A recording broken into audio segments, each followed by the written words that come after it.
Om Gio, sejak kapan sih sebenarnya ini tertarik sama ikan? Kalau gua pribadi sih dari dari TK udah melihara ikan. Cuma yang benar-benar serius itu dari 2016. Karena waktu itu Oke. sejarahnya anak gua minta dibeliin ikan dan akhirnya gua mikir dari dulu pas gua kecil melihara ikan umurnya sebentar-sebentar aja, dikit sebentar-sebentar Ya. mati. Nah, jadi karena 2016 itu akhirnya gue mikir gimana caranya biar nggak mati dan akhirnya di situ gue ajarin hal-hal Hmm. yang inilah. Nah, karena berhubungan jurus gue dari perpustakaan bank. Nah, hal-hal mengenai chemistry dan kimia dan lain-lain itu emang makanan sehari-hari. Jadi apa yang gue baca itu lebih ngeklik gitu, lebih nyambung semuanya. Jadi ya lebih Oke. gampang buat gue dipahami sehingga ya akhirnya gue candu dalam arti bukan candu sama ikan ya, gue candu memperdalam filtrasi itu aja sih Oh, sebenarnya. filtrasinya malah ya. Gue Jadi malah filtrasi. bersyukurlah karena anaknya minta dibeliin Oscar. Jadi omnya jadi mendalami filtrasi jadinya ya. Nah, kalau ikannya gue jujur gitu-gitu aja, mungkin masih banyak yang lebih lebih jago masalah ikan dibanding gue. Kalau ikan-ikan tertentu ya. Nah, tapi Oke. kalau filtrasi itu yang benar-benar gue candunya malah di filtrasinya. Itu aja Oh, oke. sebenarnya. Dari Nah, 2016 kalau itu. dari 2016, kalau Om Ivo sendiri gimana ceritanya nih? Kalau gue pribadi main ikan yang benar-benar main ikan ya itu 2010, Nah. zaman-zaman dulu cendol gun tuh ya, masih kaskus ya. Itu kita Oke. langsung masuk ke situ, malah malah gue menemukan suasana yang berbeda ya sama zaman sekarang ya, karena manusia-manusia zaman dulu tuh menurut gue lebih freak ya. Lebih freaknya apa? Kita ngomong nggak pernah pakai ini loh, dari sisi ikan ya, kita ngomong ikan itu jarang Ya, pakai nama common fish, common fish selalu pakai nama Latin. namanya Nah dia dari ya. situ orang-orang itu apa ya, lebih kayak bener-bener mempelajari ikan, nggak cuma asal beli. Malah setelah gue masuk itu tuh malah gue jadi apa ya, jadi menemukan dunia yang baru yang sama kayak gue Om Gio gitu. Ada jadinya jadi apa namanya, filter freak sih lebih tepatnya. Oke. Karena Jadi di filter. Kaskus juga sama, filter freak juga.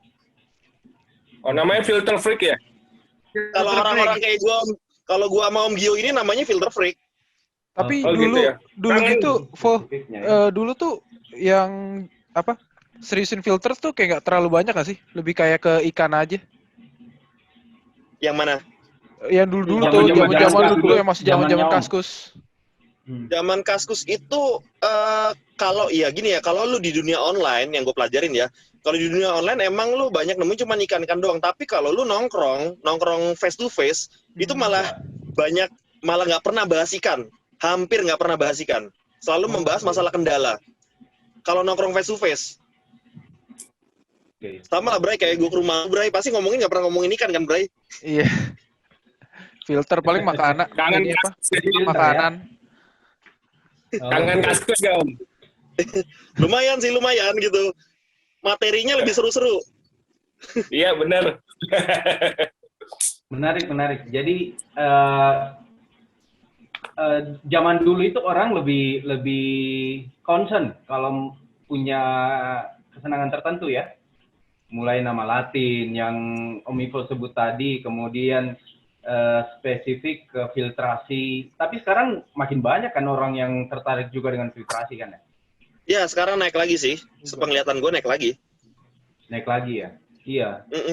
Karena menurut saya seiring banyaknya orang pelihara ikan, harusnya korelasinya sama kan? Filtrasi juga naik gitu. Pasti itu. Iya nggak? Iya. Nah, terkait dengan Kalau dulu ada itu tuh, Office Forum gimana? ikutan juga gak, Om? Office Kayak ikut, Forum itu jadul gitu. banget gila. Itu saya masih sekolah itu kayaknya. Gue nggak setua itu deh. Ketuaan berarti. Gue nggak setua itu gue. Terus yang aquating sih itu apa Om? Kalau aquating itu jadi gue isinya itu gue lebih ke banyak apa ya, teknologi terbaru di dunia perikanan sih. Jadi gue aplikator untuk teknologi terbaru. Oke. Salah satu contohnya? Salah satu contohnya itu ya ada, gue sekarang itu lagi ada alat yang untuk untuk melindungi mesin power head. Kalau lu pakai sump filter kan biasa nguap, yang jebol Iya. pertama kali power head-nya kan. Iya. Ya, Nah, ini sekarang itu udah ada teknologinya namanya auto top up. Dia nanti kalau air yang nguap dia otomatis ngisi, tapi di saat airnya habis alarmnya bunyi. Keren Iya. Terus kalau Jadi, misalnya kita pakai brand-brand Eropa ya, brand-brand Eropa itu dia malahan kalau di saat mesinnya itu nyedot angin, dia akan menurunkan kecepatan atau enggak dia akan mati secara otomatis. Iya. Jadi nggak akan kebakar juga ya? Ya, Angus, betul sekali. Nah, menarik nih. Jadi yang mau pakai pump filter jangan takut. Sekarang sudah ada teknologi baru tuh. sikat Langsung om. mati. Oke, sekarang kita mulai ya diskusinya ya. Boleh. Yes. Mulai. Pertanyaan sederhana sebenarnya ini, tapi menurut kalian berdua, pendapat Om Ivo dan Om Gio tentang air kotor. Definisi pemelihara ikan ya. Pemelihara ikan, bisnis literasi juga. Apa air kotor itu? Vivo dulu, Om Gio dulu, silakan. Om Gio. Sesepuh dulu lah. Aku mah anak Anjing, ketinggalan sore. gua kagak setua itu, coy. Jangan ngomongin tua-tua nih. Kalau gua sih air kotor itu gua lebih cenderung ke sepet mata aja sih. Mata jadi nggak enak, udah itu aja kalau air kotor. Oke. Gue cuma Tapi nggak just gitu semua, aja karena gua nggak semua juga yang terlihat visual kotor itu benar-benar kotor kan? Iya, makanya kotor cuma ngerusak mata aja. Ya. Kalau definisi gue air kotor ini mas bang. Jadi air kotor ini kita ada dua, yang terlihat sama yang nggak terlihat bang. Kalau yang terlihat ya jelas ya, kayak semuanya lah, pokoknya apapun yang kasat mata kita ya bang ya. Tapi kalau tidak terlihat ini luar biasa banyak ya bang, dan efeknya itu lebih berbahaya dibanding dengan apa yang terlihat. Nah, banyak orang kan mengejar cuma airnya jernih, tapi dia nggak ngelihat isinya. Nah, Ya, betul. makanya kenapa dulu air gua mungkin bisa jernih tapi ikan gua mati mulu. Nah, di situ gua bertanya. Iya. Nah, disitulah gua makanya belajar. Nah, jadi sebenarnya air kotor ini konsepnya apa dulu? Nah, tadi kan gue bilang yang terlihat ya mungkin seperti singkat cerita seperti yang Bang Ivo bilang, pokoknya nggak enak dilihat di mata air kotor. Tapi yang tidak terlihat ini apa? Amonianya seperti apa? Nitrit seperti apa? Fosfatnya seperti apa? Trace elemen berapa banyak? Iya. Nah, terus nitratnya seperti apa? pH-nya seperti apa? Ikannya itu dia prefer pH seperti apa? Jadi yang menurut kita bersih belum tentu bersih secara airnya. Jadi sebenarnya gue lebih banyak pertanyaan daripada jawaban dengan hal-hal yang barusan gue seperti itu. Nah, iya. Nggak bisa airnya kotor. Ya, oke, airnya kotor tapi ternyata parameternya bagus. Menurut gue itu nggak kotor juga. Ya. Jadi tergantung kita mau lihatnya dari segi mana, Bang. Ya lebih enaknya sih, dipisah sih air kotor dan air sehat. Lebih tepatnya kayak gitu, lebih enak. Ada dua konsep. Air kotor dan air sehat ya.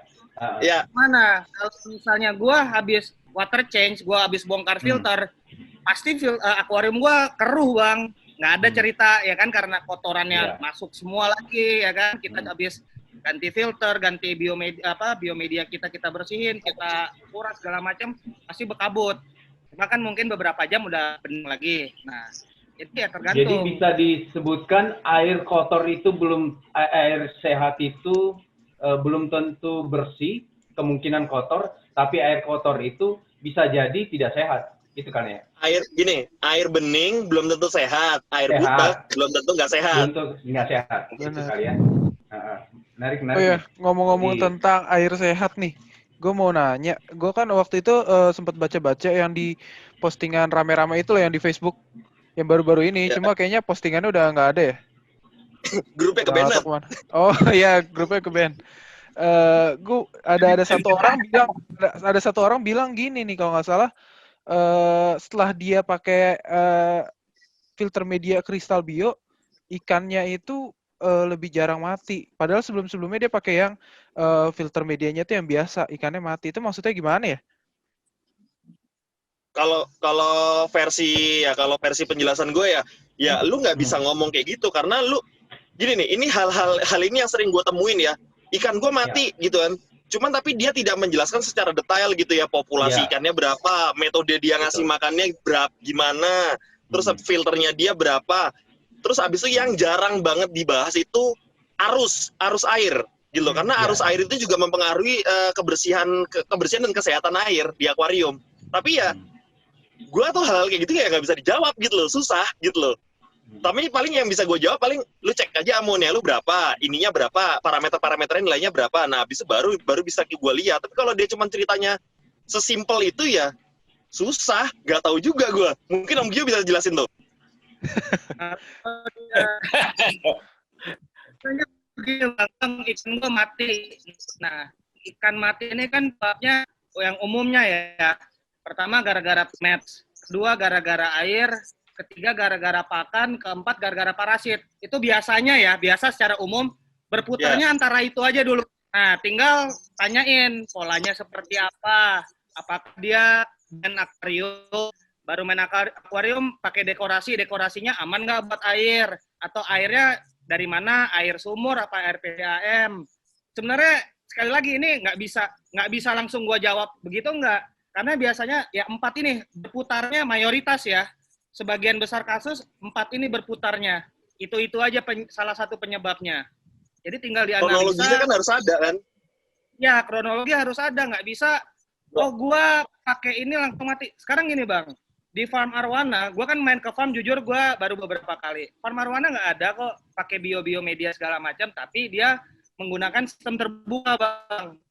Ya. Sistem terbuka itu di air terus. Dalam arti kata, entah dia kalau di kolam air dari sungai masuk terus atau seperti apalah itulah dari reservoir dia, atau dia ganti air terus, itu tergantung teknik masing-masing.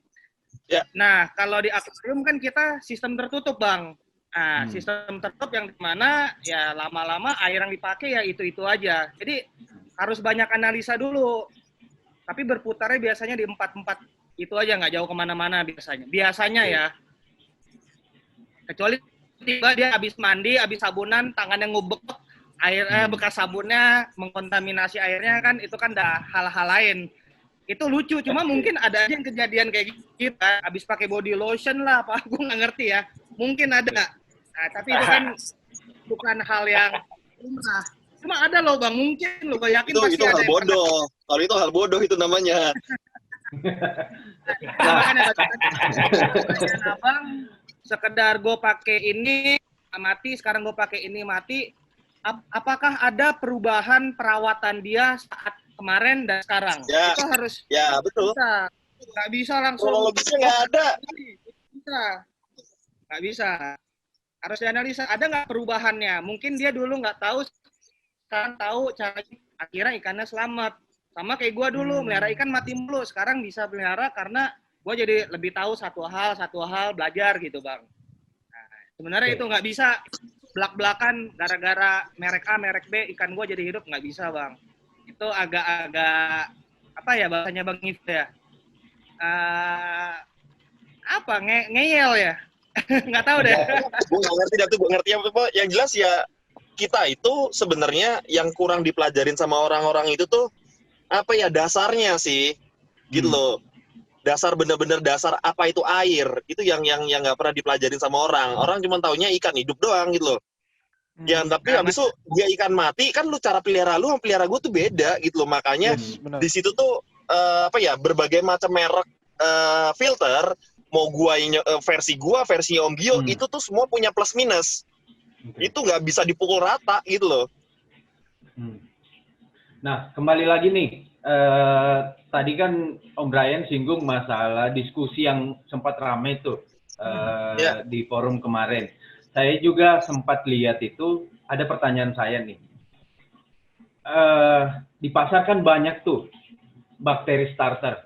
Ada yang bau surga, yang wangi kayak gula gitu. Ada yang bau neraka yang kayak apa? Pes bio. Iya. Nah, kayak comberan itu. Iya, itu bau surga sama bau neraka. Ada yang bentuk bubuk yang disertai dengan panduannya itu disuruh berdoa apa segala macam. Lucu-lucu kan? Iya, ada beneran loh. Kalau kalian Oh, itu kalau yang panduannya lucu-lucuan gitu biasa produknya Aqua Jaya itu. Nah, yang saya ingin tanyakan adalah begini Om, karena nggak ada yang menyebutkan best before expire apa segala macam. Yes. Kalian tahu nggak sih bagaimana bakteri starter itu masih hidup, koloni bakteri yang dilemahkan di dalam itu? Masih layak pakai lah istilahnya. Mulai dari Om Gio dulu kali ya? Om Gio dulu. Gio, nggak boleh deh. Sekarang Om Mipo dulu. Dari tadi Om Om Mipo Gio dulu ya? dulu. Sekarang Mipo dulu. iya, Ya, Om Mipo dulu. boleh. Oke. Kalau gue ngeliatnya gini ya, yang gue cuman lihat dasar gue gitu ya. Gue selalu banyak pakai logika bodoh sih. Itu kalau yang bau itu kalau gue rasa gitu ya, itu ada kandungan amonianya. Kenapa dia kasih kandungan amonia? Biar bakterinya itu masih tetap bisa bertahan. Bakterinya masih ibaratnya dapat makanan lah ya. Iya, Itu ya makanya baunya agak-agak bau bangsat itu tuh, gue juga nggak pernah pakai sih. Terus abis itu kalau yang masalah bubuk semua segala macam, itu menurut gue, kalau gue selalu cuma lihat hasil akhirnya aja sih, gitu loh. Dia hasil akhirnya itu kan tujuannya buat memberikan bakteri secara instan gitu loh. Jadi lu mau pakai yang bubuk, mau pakai yang mau pakai yang cairan, mau pakai merek Eropa, mau pakai merek Asia, itu dia cuman beda di jumlahnya. Cuman beda di jumlah bakterinya. Cuman tapi secara angka gue nggak begitu ngikutin lah ya. Tapi gue selalu mempraktekkan dulu. Jadi biasa tuh kalau gue ngomong itu barang-barang yang sudah gue coba semua. Kalau belum gue coba pasti gue nggak akan ngomong, nggak akan gue posting di Facebook, nggak akan gue posting di mana-mana. Tapi yang gue coba itu kalau barang-barang yang brand Eropa itu gue pakai, misalnya Eropa itu gue cuma pakai 1 tetes 2 tetes untuk akuarium 1 meter. Kalau gue pakai brand-brand yang lokal itu gue pakai misalnya bisa sampai 5 mili, 10 mili itu baru bisa bening. Dan parameter gue nanti akan gue cek di amonia test. Gue sih biasa ngetesnya kayak gitu. Jadi ada filter gue bongkar nih. Filter biasa gue metode gue untuk ngetes ya. Ini metode gue pribadi untuk ngetes. Filter gue bongkar. Habis itu gue masukin media baru. Ya kan, habis gue masukin media baru, gue kasih starter merek A. Oh ternyata dia sekian jam amonianya turun. Habis itu gue pakai lagi, gue bongkar lagi, gue kasih lagi media filter baru. Terus habis itu gue kasih bakteri starter merek B. Oh ternyata dia sekian jam turun. Jadi gue cara melihatnya seperti itu sih. Oke. Kan menarik nih. Om Mipo tadi bilang kalau merek luar misalnya 1 mili, kalau merek dalam misalnya 5 mili. Ini perumpamaan. Berarti ada dosis ya? Ada dosis ya. Apa yang terjadi kalau kita overdosis kasih bakteri starter? Overdosis sih nggak ada masalah di ekosistemnya, nggak ada masalah, cuman masalahnya cuma lu buang duit aja sih. Nah, kalau Om Gio gimana, Om Gio? Udah diambil semua jawabannya sama Om Mipo? Enggak. Kalau aku ngelihatnya ini plus minus ya. Aku nggak dipungkiri. Jadi bingung. Dulu aku beli. Pas aku ngerti orang rekomendasiin ini, aku beli. Aku pakai. Nah, semua sistem aku udah established. Begitu aku nambah akuarium, yang biasa yang aku lakukan, ini misalnya aku tahu nih, oh ada akuarium, kira-kira perlu medianya sekian. Itu medianya aku taruh di akuarium aku yang lagi running, Bang. 2 minggu, 3 minggu, minimal ada beneficial bakteria itu ada sedikit banyak mengkoloni dulu media itu. Kemudian medianya baru akuariumnya udah ready semua, baru aku masukin. Jadi jujur pengalaman aku pakai bakteri starter itu bener-bener di awal-awal banget. Nah, kalau dibilang gimmick, sorry to say nih, mungkin Bro Tony, gue ada rekomendasi satu merek, gue nggak mau nyebut, dari airnya jauh kuning segala macam, pakai itu besokannya langsung langit dan mie. Karena gue pakai waktu itu berdasarkan pengalaman gue juga. Gue waktu itu direkomendasiin teman, ya akhirnya gue coba. Jadi di sini gue nggak bisa komen apakah ini pure gimmick atau seperti apa. Karena gue ada ngelihat langsung. Dan kalau untuk memperdalam, ini kan sesuatu hal yang cuma sekali dan nggak kewajiban ya, dalam arti kata ya lu bisa aja lu nge-cycling secara anual, lu masukin udang apa namanya, udang makanan udang, taruh aja udang mati, akhirnya amonianya naik dan akhirnya sendiri. Cuma butuh waktu, entah itu 2 minggu, 3 minggu, lu mau nunggu nggak selama itu. Kesalahan orang itu cyclingnya, akuarium airnya sirkulasi, mau sampai tan kuda juga kalau nggak pakein biomedia yang dimasukin sumbernya nggak ada gunanya lu nggak sirkulasi air akuarium. Nah, balik lagi masalah gimmick atau enggak, jujur gue nggak bisa jawab karena nggak memperdalam itu, karena gue pakai cuma sekali 2 kali, habis itu gue pakai lagi. Oke. Praktek gue akuarium lebih dari 1, gue masukin dulu, habis itu gue pakai lagi. Jadi gue nggak pakai setiap kali ada akuarium baru gue pakai starter, nggak perlu. Kalau gue pribadi. Itu versi hemat ya Bang ya? Berarti bener ya, ada doanya bener ya kalau yang itu ya. Ada doanya Om. Terus Berarti harus bener. Sorry gue potong. Sekarang ya, ini sekarang teknologi di bakteri starter itu sekarang udah lebih gila lagi. Oh, gimana? Jadi lu abis masukin bakteri starter, kan kalau lu air tanpa ikan, dia nggak ada makanan kan berarti kan? Iya. Bodohnya kayak gitulah ya kan? Dia nggak ada makanan ya kan? Sekarang itu produsen bakteri starter brand-brand Eropa itu dia mintain amonia khusus untuk bakteri starter. Jadi abis lu masukin bakteri starter, lu masukin amonianya juga. Jadi itu akan lebih instan. Jadi langsung muncul ya? Langsung. Oke. By the way, jadinya bakteri starternya itu tertutup gitu, dalam botol atau gimana? Tertutup dalam botol. Sama kayak dia ada yang cair, ada yang serbuk ya sama kayak Artemia gitulah. Oh, soalnya gue makhluk hidup yang di freeze. Sempet baca nih yang masih di forum, katanya kalau bakteri starter itu bakteri nitrifikasi itu butuh oksigen katanya. Terus kalau misalkan kalau di dalam botol itu jadinya mereka bisa hidup nggak tuh kira-kira? Jadi gini, gue nggak ngerti ya kalau itu terlalu ilmiah banget ya. Gue kuliah nggak lulus bos. Gue kuliah nggak lulus, kuliah gue ngambil musik lagi. Tapi gimana Om Ivo? Tapi gimana? Jadi kalau gue lihat itu mungkin aja terjadi dan mungkin saja bisa hidup. Sekarang kayak Artemia aja habis kita kultur dia bisa hidup, ya kan? Terus abis itu di tahun 2012-an ya, itu Thailand mengimpor telur Poliodon spatula dari Jerman. Dan itu bisa netes di Thailand. Jadi kan sebenarnya teknologi itu udah bisa memfreeze nge-freeze makhluk hidup yang nanti dia akan bisa dihidupkan lagi gitu loh. Cuman untuk metodenya seperti apa ya gua nggak tahu. Jadi semacam estivasi ya. Jadi dia akan istirahat kalau lingkungan tidak sesuai dan akan tumbuh pada saat lingkungannya mendukung ya. Ya, betul. Garis besarnya seperti itu. Nah, pertanyaan terkait dengan tadi Om Gio tadi ngomong masalah koloni. Nah, banyak kita sebutkan kan, media filter kita itu kita buat supaya tempat hidupnya koloni bakteri baik. Nah, tapi sejauh mana kita bisa tahu nih secara sederhana bahwa koloni bakteri itu udah muncul tuh, udah tumbuh, ada secara fisik, ada kelihatan menggumpal keruh kah atau apakah? Bagaimana menurut Om Gio? Oh gitu ya. Rata-rata kayak gitu. Cuman tapi kalau paling efektif itu ya. Gimana? Paling efektif itu ya. Tergantung juga airnya bagus nggak di sana. Kalau air supply-nya bagus ya tiap hari kuras. Kalau air supply-nya jelek, kan lu harus nunggu lu olah dulu kan. Lu taruh tampungan, lu olah dulu. Nah selagi nunggu pengolahan, kita harus pakai filter lah.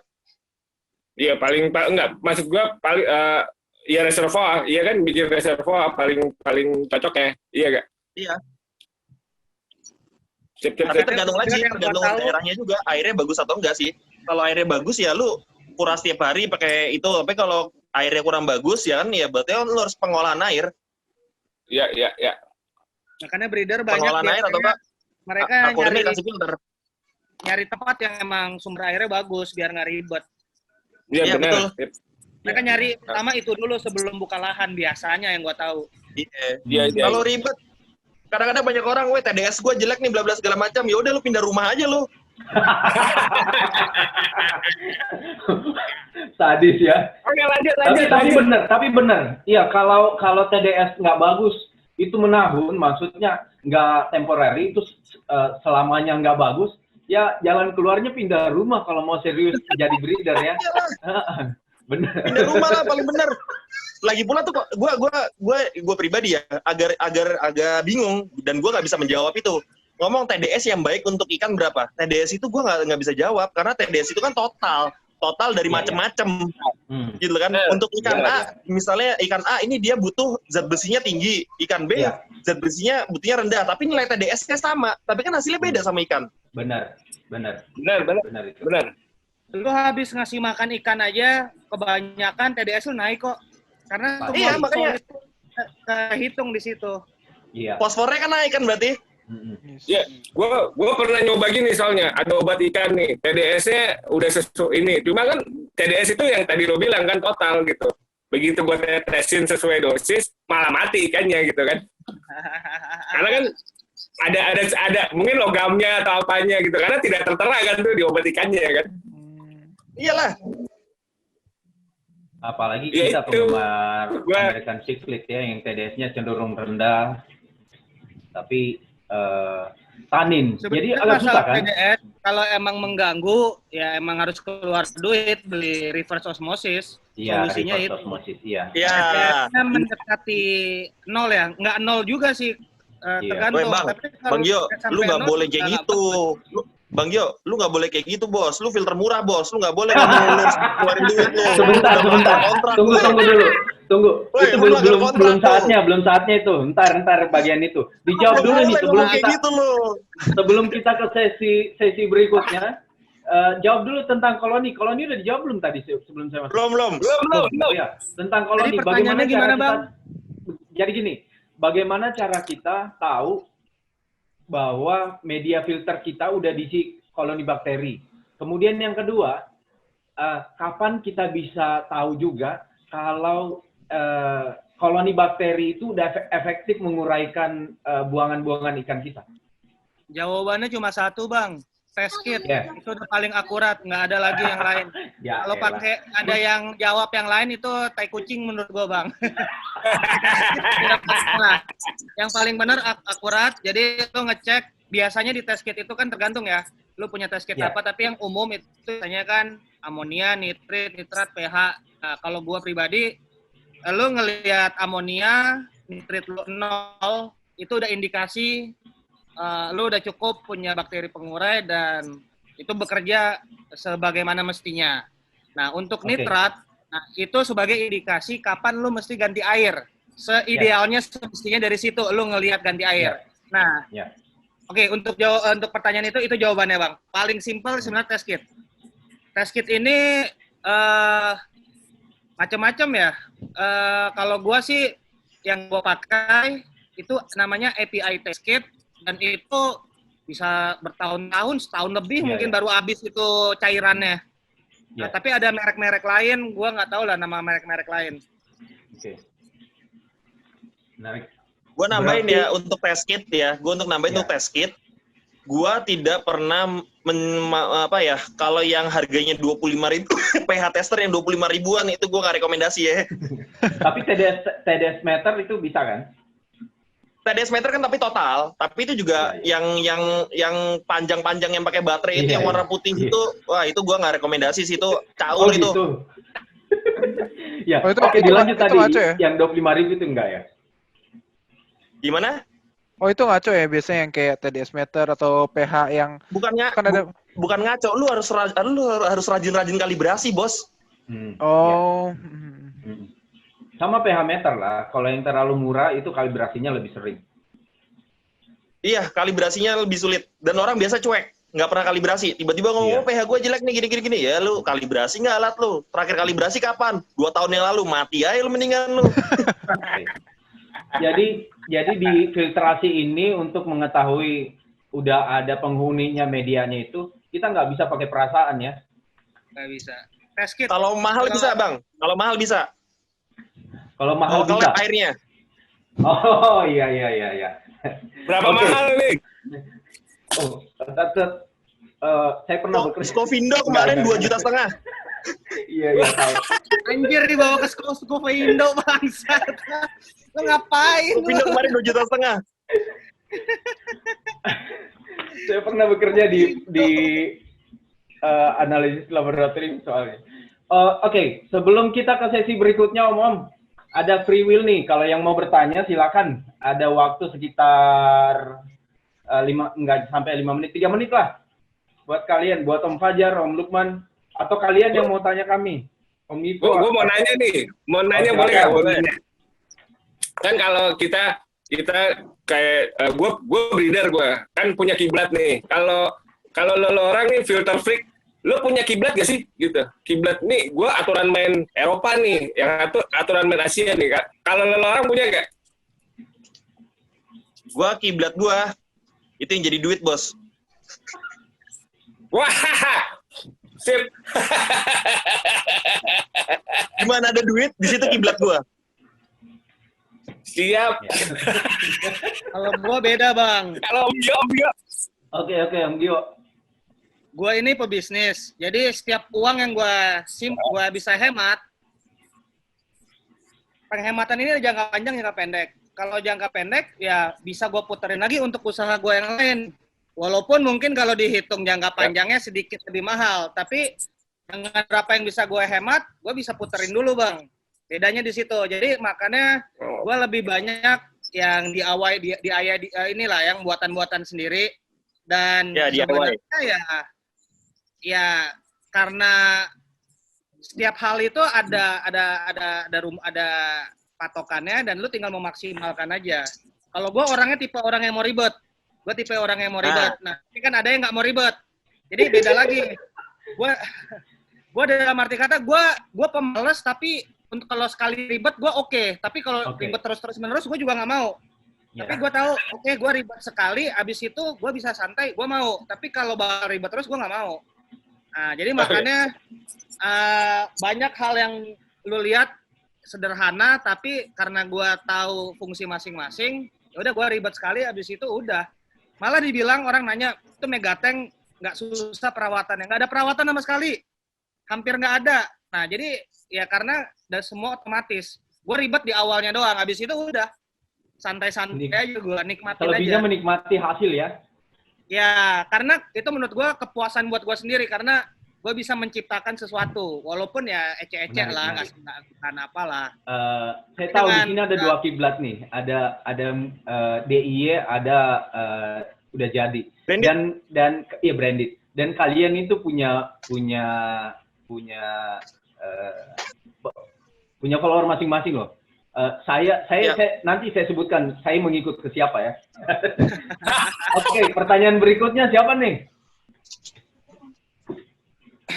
Tapi nggak untuk apa namanya, kalau gue sih yang tadi Om Fajar bilang itu gue lebih kalau tadi kan jawaban versi bercanda, kalau jawaban versi seriusnya sih gue lebih apa namanya, lebih prefer ke brand-brand Eropa ya, lebih larinya lebih ke arah Eropa atau enggak Asia, cuman Asia yang lebih ke high end. Kenapa? Karena gue nyuntik dana di situ, ya udah gue selesai, gue aman, tidur gue tenang. Ya. Gitu. Sebenarnya kalau yang DIY itu DIY kan jujur aja banyak sekali miss gitu loh, banyak sekali miss. Missnya karena apa? Karena kita kurang teliti. Beda sama orang yang udah teliti. Cuman gue lebih prefer ke ya udahlah, hobi itu buat fun. Gue nggak mau hobi buat jadi pusing. Jadi gue lebih larinya ke kayak gitu sih. Itu jawaban seriusnya. Menarik. Nah, kalau jawaban serius gue, sebenarnya gue orang yang suka ngotak-ngatik, Bang. Gue orang yang suka ngotak-ngatik dan gue pengen tahu. Itu aja sebenarnya. Gue suka ngotak-ngatik dan gue pengen tahu, itu aja. Tapi sebenarnya juga Bang Gio, awalnya gue kayak lu, ya kalau gue bisa di posisi sekarang kan gue basicnya harus bisa otak-atik dulu gitu loh. Iya. Jadi setelah lu otak-atik, jadi gini, setelah lu otak-atik, lu akan menentukan lu di titik mana yang lu mau gitu loh. Iya. Setelah lu otak-atik dulu, kalau lu nggak ngerti basicnya mah, sama aja Nah, bohong benar. gitu loh. Ya. Yang seperti tadi disebutkan Samfilter ada teknologi kalau airnya surut dia akan mati atau pelan nyalain. Tapi kan tetap Ya. harus tahu bagaimana flow air keluar dan flow air masuk dulu kan. Kalau untuk Iya, pump iya. misalnya, jadi hal seperti itu. Selebihnya menikmati maksudnya. Kalau brand kan kita tinggal colokin listrik udah jadi tuh. Tapi kalau DIY, seninya bagi Om Gio adalah bagaimana memahami equilibrium, keseimbangan antara arus masuk, arus keluar, itu harus benar-benar diperhatikan. Misalnya untuk Samfilter. Oke, sesi kedua ini menarik nih. Tunggu dulu. Satu tadi gue potong dulu, gue tambahin lu dikit. Apa nih? Gue tambahin dikit. Gini ya, pekerjaan aquating itu marketnya bukan model-modelnya Om Gio. Pekerjaannya aquating itu marketnya untuk orang-orang yang malas. Semakin banyak orang malas, semakin kaya gue. Bangke. Woi, kalau semua orang modelnya kayak Om Gio, ngotak-ngatik, gue makan apa, bos? Benar. Dan begini, kita semua tidak terlahir punya kreativitas seperti Om Gio. Iya. Yang mau meluangkan waktu, investasi waktu utamanya di situ. Jadi Ya, betul. Om Ivo investasinya di uang. Ya, jadi sebenarnya gue sama Om Gio itu basicnya sama persis basicnya. Cuman Om Gio itu mempresentasikan ke orang-orang yang, oke, lu kalau nggak punya duit, lu ikutin cara gue. Tapi kalau lu orang yang malas, udah lu ikut Ivo aja lu sono lu. Yeah. Nah, yang terima parah beres ya kalau malas, sama aquatic. yang malas kalau parah dan nggak punya duit. Mati aja mendingan lu. Itu gua nggak bisa komen lah, gila. Kalau itu mah udah nggak usah bukan. merah ikan ya. Kalau itu kebanyakan yang ngebacot di Facebook kemarin. Oh. Udah jelas ya. Oke, kita ke sesi berikutnya nih kalau nggak ada yang nanya.